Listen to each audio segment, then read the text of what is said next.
Welcome to Nitpicking. There's another episode of Grading Commander Staples. This time, green cards.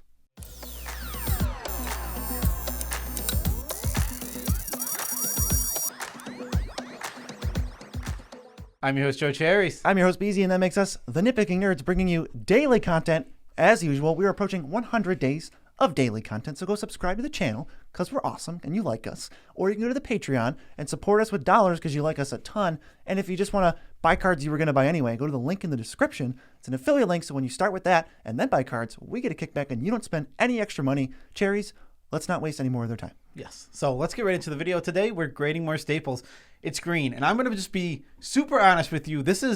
Green is the most boring for the first 30 of any of these colors. Oh, really? It is ramp staples out the wazoo, but we're going to talk about them. This is going to be a faster video than most of them because honestly, the number of ramp staples that are literal functional reprints is ridiculous. Okay, so we're going to give you letter grades for all of these cards, but it's a cherry on top, so just pay attention more to what we actually say versus the letter grade. But the letter grades are as follows. A is cream of the crop, one of the best cards in its role. Often, they're auto-includes. Sometimes, they're irreplaceable. Think Soul Ring, Demonic Tutor, Rhystic Study, Cyclonic Rift, best of the best. B, staples that will make a lot of decks or very strong cards that require a little synergy, but once you have it, they're the best card in your deck.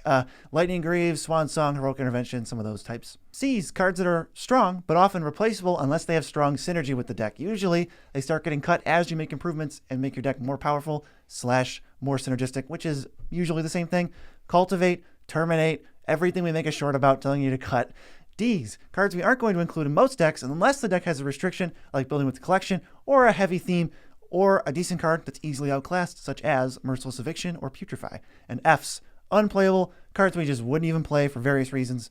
We think Red Elemental Blast, Decimate, Explosive Vegetation, cards that are like severely, like 10 layers outclassed at this point, or just cards we think you're better off not playing. If you want a faster way for us to have said all that, A is auto-include, B is build around, C is cuttable, D is don't bother, and F is forgettable. The best way to think of it is the lower the grade the card gets, the more of a reason you need to play it. So if you're playing an F, you just need a reason. Maybe your card is vegetable tribal. So explosive vegetation is great because it sounds like vegetable. Yeah, you have a really good, like intense need for that card versus any other card. Yeah, exactly. All right, so also we're not talking about CDH, so some of this is going to sound weird, or some of it you might think we're talking about CDH. Nope, we're talking about Commander, EDH, Elder Dragon, Highlander, the same format everyone else is playing. Yeah, exactly. There is a big difference here. That's where the Pyroblast thing comes in.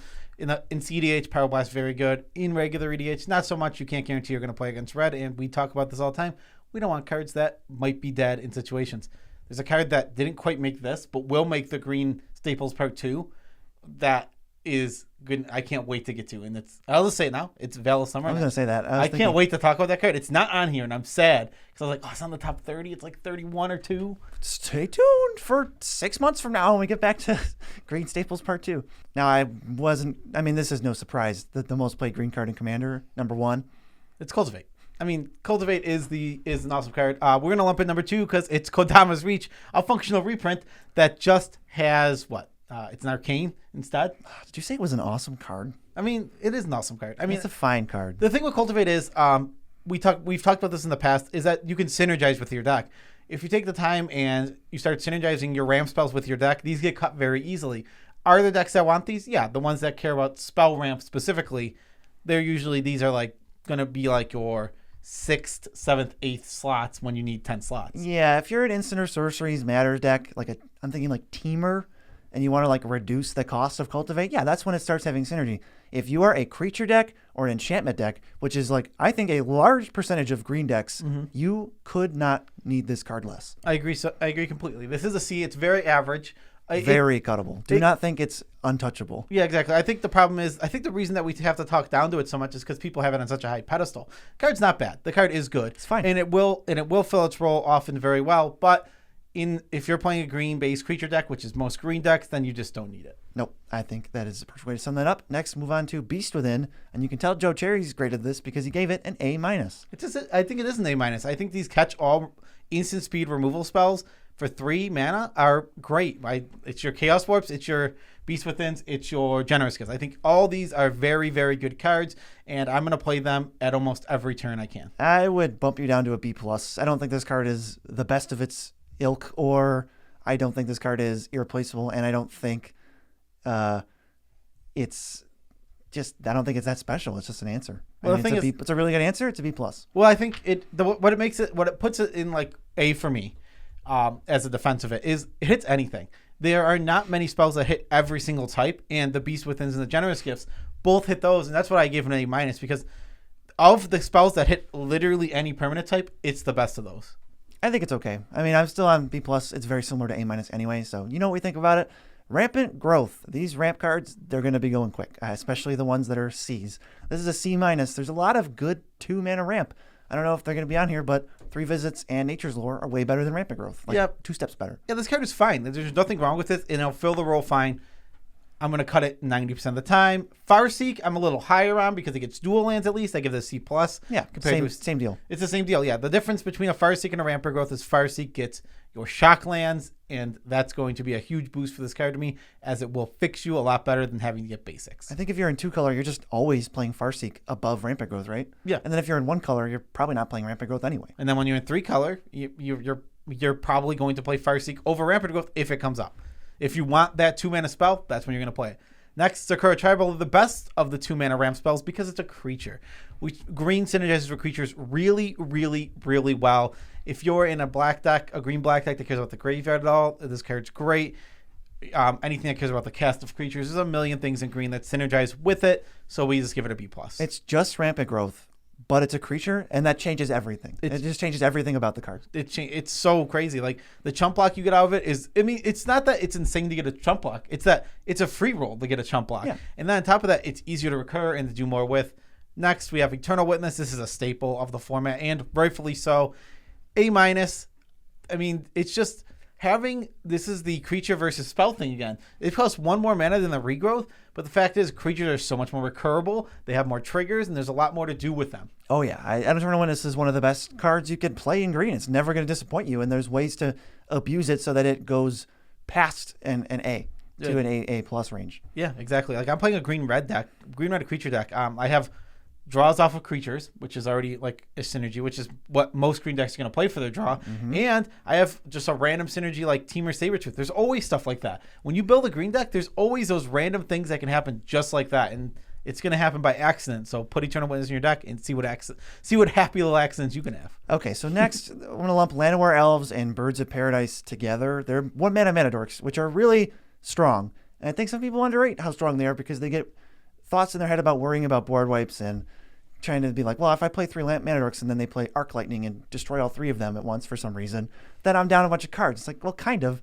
But in the late game to the mid game, you can replace, things can replace themselves with cast triggers, dice triggers, any sort of card draw.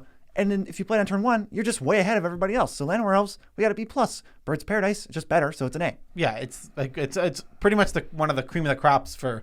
There's only 1 mana dork better than Birds of Paradise. I mean, that's right, Shaman. It just makes every color. It's super awesome. Llanowar Elves only producing 1 color. It is an elf. It has a lot of synergies. You just want to have some of those synergies, or in just a little bit, the tiniest bit of synergy you want for Llanowar Elves, and then it's in your deck. I think like Elf Ball decks. What are the best cards? It's your Elf Lords cards that say tap for X, where X is the number of elves or green creatures, and then it's like after that 1 mana dorks. Yep, mana dorks are very strong. Next we have Reclamation Sage.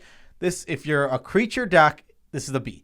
That's all that matters. The reason that these green creature cards are getting such high grades is because green is the creature color. Green Sun Zenith, Court of Calling, Birthing Pod, all of those. There's infinite ways, Worldly Tutor, to go find a green creature and put it in play. Yes, exactly. So Reclamation Sage is just the most efficient creature way to answer artifacts and enchantments.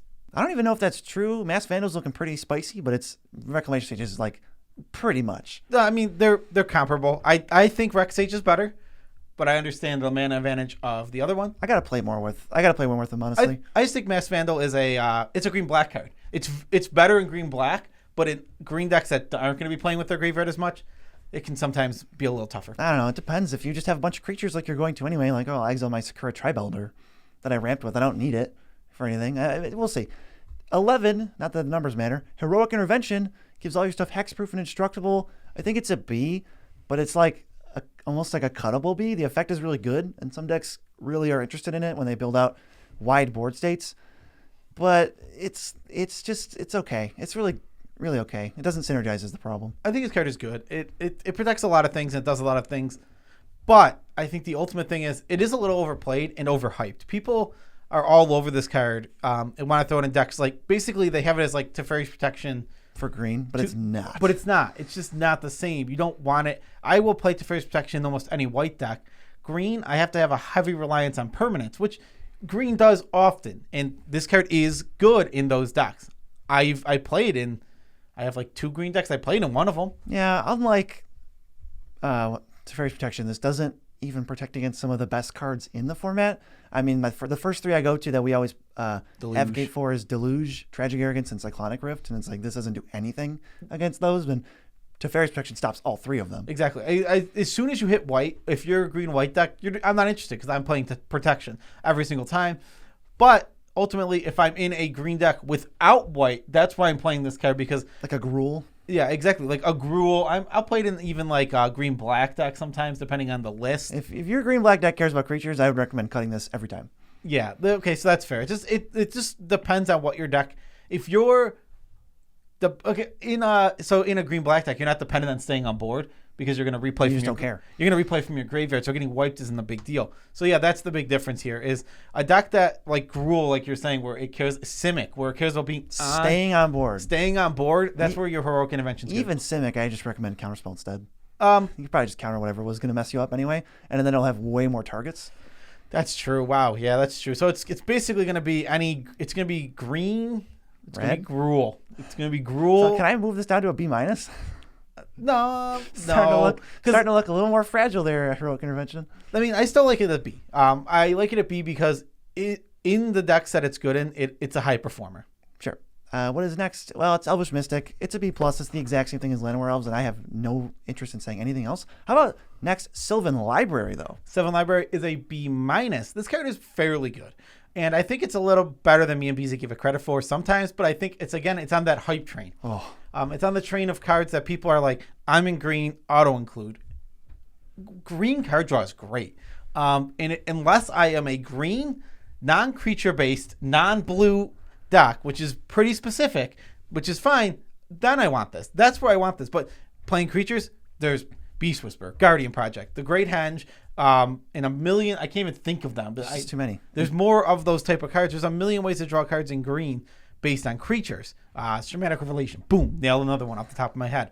I'm a genius. But if I'm not in blue and I'm not playing those creature decks, Sylvan Library is good. It's very good at going, okay, I need a way to see a lot of cards. Well, I'm in green. Let me do it. There's a lot of corner cases where, if you need to manipulate the top card of your library, or if you're an enchanter deck, well, yeah, this is like a windmill slam in there. You just need I think you need a reason to play it versus maybe people I've experienced and like other people have said it's an auto include, but I'm more on you need a reason to play it. I think the reason not a ton of reasons. It's still a good card. I think I want to leave it at B. The only reason I want to leave it at B+ because I know this card performs or at B- rather. The reason I want to leave it at B- and not give it a B+, I don't want people to get overhyped in this card, and I just think it is a card that needs to have this grade because people need to look at it way more reasonably. That's the grade I'd give it. I'm not accounting for anything. That's just what I'd give it. Well, I mean, in the decks, in the decks, it's very good. It's going to perform super well when you don't have other forms of card draw. Like your Gruul deck, that's not a creature deck. Like I have like a Gruul creatureless control deck that I built just for funsies. Exactly. That's an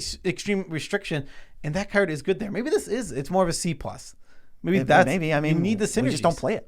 You need to not be playing specific things, and then when you're not playing those specific things, it goes there. Either way, we've now talked extensively about it, so hopefully that makes our opinion of it very clear. Next is Krosan Grip, Split Second Naturalize C. This is the C-iest of Cs that has ever did C because it is too clunky. When you look at like the two alternatives. I could play Beast Within, which is anything, and I lose Split Second. Or I could play Nature's Claim, which is 1/3 the mana and does the same exact thing. Yeah, I'm not interested in this almost ever. I never play this. Yeah, it's just cuttable. It's not going to make my deck ever. It's one of those cards. It's just exactly like Cultivate, where it's like, this card is fine. It'll do its job, but I can replace it in a heartbeat. With a more synergistic card. I could take anybody's green deck and literally just ruin it by making this decision like 10 or 12 times. And then you're like, oh, now you're playing Cultivate and Corrosive Grip and all these other things that you don't need to play. And your deck just gets like multiple percentage points worse. I've seen it too many times. The decks that play too many of these staple type cards. The EDHrec staples. Yeah, these green decks that do it. And what they do is they sputter out their hand and they go, oh, I'm just out of cards because I ramped and played all my stuff. That wasn't synergizing, but if I had synergized, I could have done more things in different ways. Maybe you're missing, maybe you just don't even have any great hinges and stuff like that in your deck because your types are so spread out. But you can consolidate them all into play like a 45 creature deck, do the exact same cards, have the exact same effects on every card, and now you can draw cards forever. Yes, exactly. Next we have Harrow. You want to be landfall. That's pretty much where I am with this card. It's a C+ because if it's very good. In your landfall decks, it's very good. But I think it's only landfall decks that want this card. Yeah, the cost isn't super high. It's 3 mana, but then you get 2 of them back, and you get 2 landfall triggers. So you Rampant Growth for 1 mana, essentially, and you get 2 landfalls to do it with what you want. And it puts the land in the graveyard, so you can sacrifice a cool land with like an ETB and then get it back. Biggest weakness of this card? Additional cost? Yes. Additional cost. If this gets countered, you sacked your land, you're down a land, you're down a card. I don't think that's even like a reasonable situation. I just don't think people are countering ramp. Countering ramp. Well, the thing, I do think that's a reasonable situation because I'm not going to counter ramp. I am going to counter Harrow because you get strip mined and this is a 2-for-1. You get strip mined and I'm countering your ramp spell. I just don't think a 2-for-1 is like enough of a draw for me to counter a spell that ultimately doesn't matter much. I could see like crop rotation. Yeah, maybe not so much Harrow, but that's just different philosophies. What's next? Next we have an Avengers Zendikar. It is a B-. This card is fine. You just need to want lots of tokens. BZ is way too low on this card. I'm so much lower than Joe on this card. I'd probably give it like a C.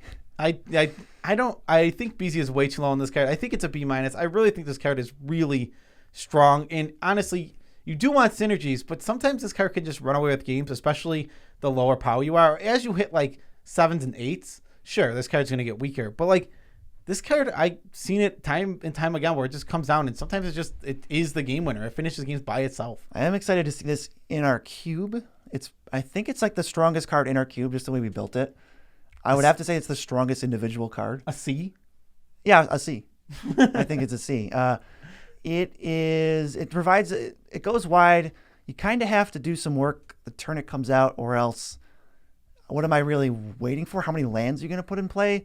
When we start getting into like, you have to be a dedicated landfall deck. Well, yeah, it's probably fine in there. It probably performs closer to a B. It's going to be like, if you don't answer this, you lose. And that's pretty solid in a win condition. But in any other deck, it's like, all right, here's some dudes. They're going to be 2-3s next turn. That's just not enough for me. I have it at C, unless you're in landfall, and then it's a little higher. But even then, there's still better things to do, I think. I think this is one of the better things you can be doing in landfall.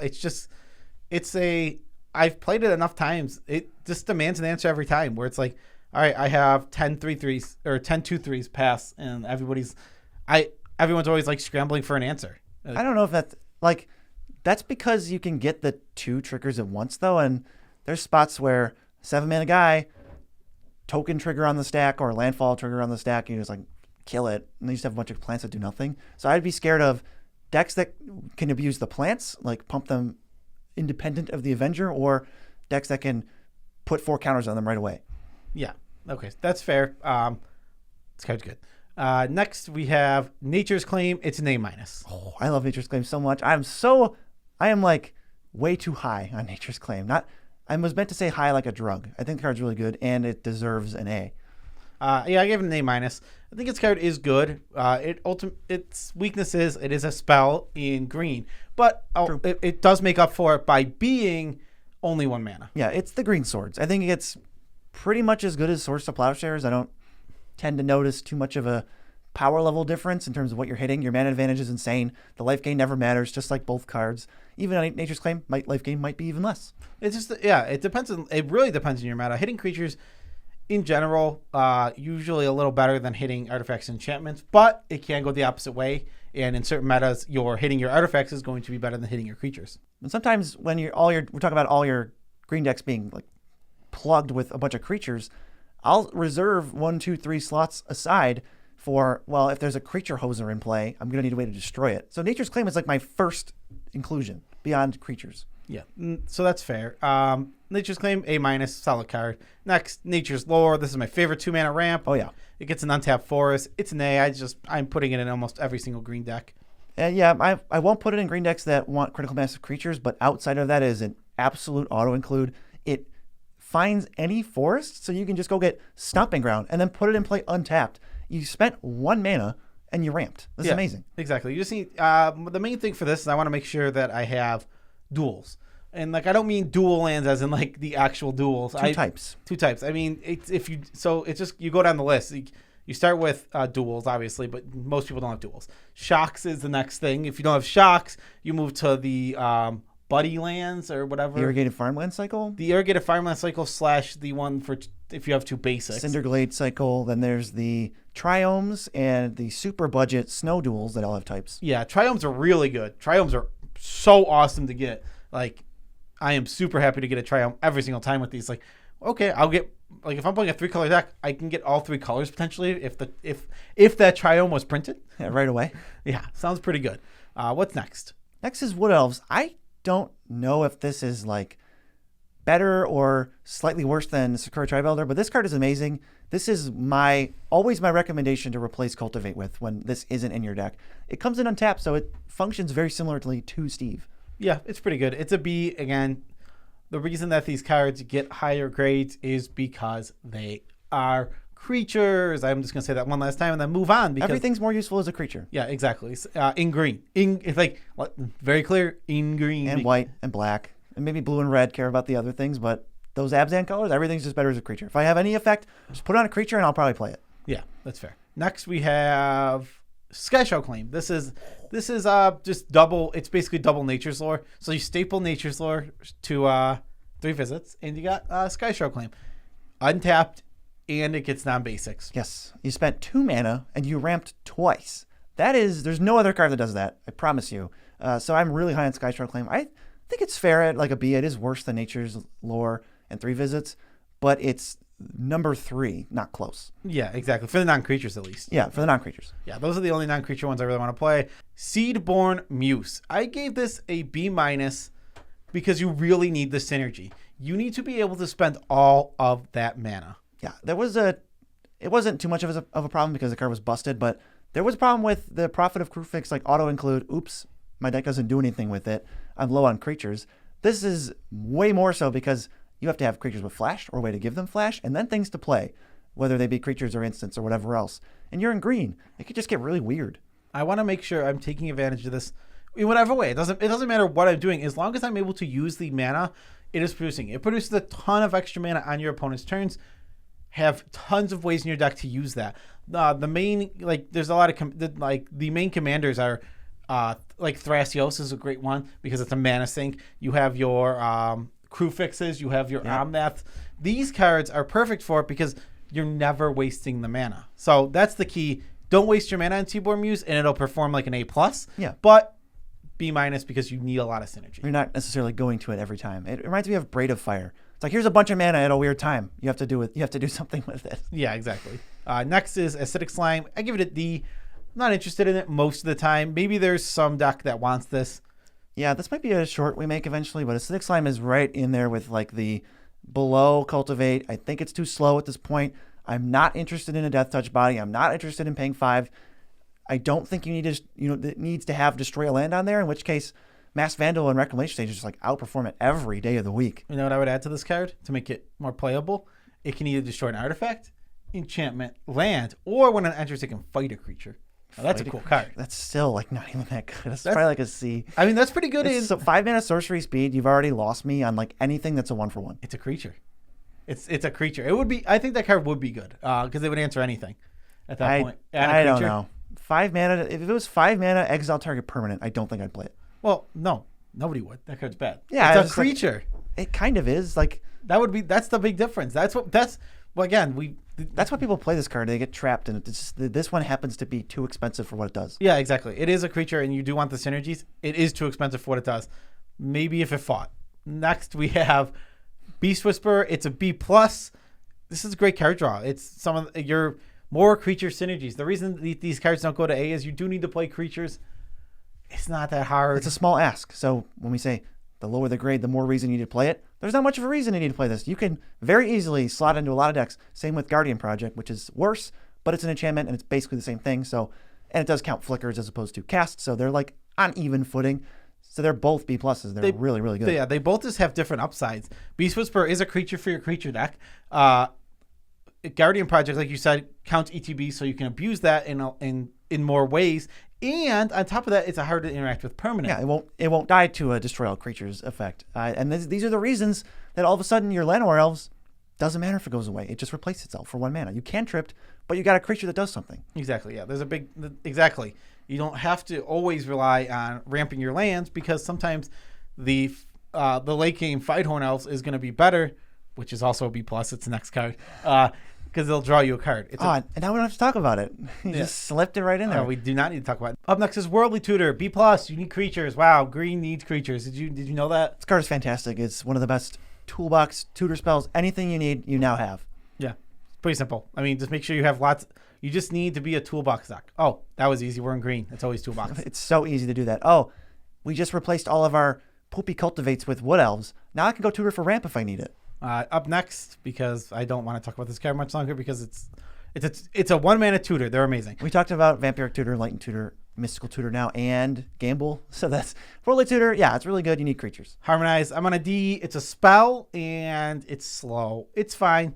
It's a green concentrate. Yeah, it is perfectly reasonable. This card isn't bad, but I'm cutting it 99% of the time. It just has no home. It's not a crazy upside to play. You know, if it was like draw 5, then we'd be talking, okay, I'm going to play Harmonize. But it's just right in the middle of slow, clunky, decent card draw that you'll be better off cutting, especially when you get that synergy card draw like we just talked about. Exactly. After this, Arbor Elf, very similar to the Fire Elf. I give it a B instead of a B plus because you need a high concentration of forest. This is like the picky matter. It's like, I'm not going to ramp you if you don't have a forest. Are you kidding me? This card is getting a bump with Mountain Horizons, though. Ooh. With Yavimaya, I believe. Yeah. Yavimaya, Cradle of whatever. It doesn't matter. Green Urborg. It's Green Urborg. It's Urborg for forest. This card's going to get a huge bump because ultimately any land that can produce, this can be used to untap your Nykthos. And it's already a strong card because that's nasty. It's already a strong card because it's already just a normal mana dork in your green deck. So it's going to get a boost with it. Oh, look, my Gaia's Cradle's a forest. Yeah, it can untap Gaia's Cradle. That's pretty stupid. Next, Crop Rotation. I give this a C+. I'm going to cut this from almost any deck that doesn't specifically need 1 land. Yes, there is 2 types of decks that need this. Lands matter. This card is amazing. It's literally just like better than Demonic Tutor half the time. This card is fantastic, like A+ in Lands matter. Or if you happen to own a Gaia's Cradle or you have some Nykthos crazy deck, just put this in your deck as a second copy of that and it'll be stupid. Yeah, very good card. Crop Rotation. Just make sure you care about the land you're going to get. This card is not card advantage. No. You're swapping a card for another card on the field while costing yourself a card in hand. It is card disadvantage. But you have to make sure that the card you're getting is providing you a huge mana advantage or some other advantage like a Field of the Dead that's going to be triggering over and over again. Yes. Oh, I love end stepping a Field of the Dead. Oh, get a 2/2 right away. Yeah, I've definitely done that before. And the last one is Return of the Wild Speaker. I give this a B-. I prefer it's not on here, so I'll just mention it. Rishkar's Expertise. I'd give that like a B. A little better than this, but ultimately you can just play both. Yeah, Return is okay. You can't just throw it in a deck, though, because you need to have a big non-human, and your deck has to have some ability to go wide, because I don't think I would play of any version of this card that is only one of those 2 things. I'd want the versatility of either half, and that feels like it doesn't fit into a lot of decks. Yeah, I mean, ultimately, I think if you're going to have big, stupid bodies in the field, this card's going to work, because maybe this is goes in the Avenger deck, because Avenger's decently big, but then you want to pump the plants. Yeah, I think this card I just play it in my Stompy deck because it's like, okay, I mean if I do I have 3 of this effect because I have Garruk, I have this one, I have Rishkar's Expertise, and it's just like if I use any of those once, it feels like I can't lose because it's always drawing 7. 7 or 8. It's where you just either find another one or you bury them. Yeah, very good in the decks they're in. Also, just a random note about this. So much stuff is a B. Green is a very synergistic color. There's not just generically good cards. There's no thrill of possibility just sitting in green. Oh, there's also no what's the A pluses? I'm trying to think there's no demonic tutors here. Yeah. There's no Dockside Extortionist. There's not like any. I don't think we had any A pluses in green, did we? They kind of steer clear. I think maybe the issue is some of the green cards that are A pluses are not on the top 30 most played for various reasons. Like what? Like Gaia's Cradle. Like Gaia's Cradle. Yeah, that's fair. That's a land though. It's like an A plus. Plus. Yeah, that card. Well, that card's stupid. Right. But that's the end of our video. Special shout outs to every single one of our patrons. Love as much as you can without making you uncomfortable.